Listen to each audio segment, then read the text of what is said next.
अस्सलामुअलैकुम दोस्तों, welcome back to our channel find Urdu. Crazy crazy का मतलब है पागल या दीवाना। ये लफ्ज़ उन लोगों के लिए इस्तेमाल होता है जो कुछ अनयूजुअल, अजीब या ऐसे काम करते हैं जो आम तौर पर समझ से बाहर होते हैं। मिसाल के तौर पर, अगर कोई शख्स बिना किसी वजह के, बगैर खुशी के या गुस्से में है तो उसे क्रेजी कहा जा सकता है।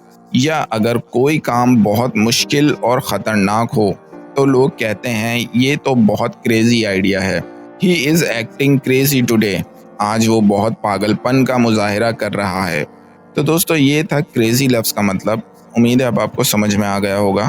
मिलते हैं नेक्स्ट वीडियो में। शुक्रिया।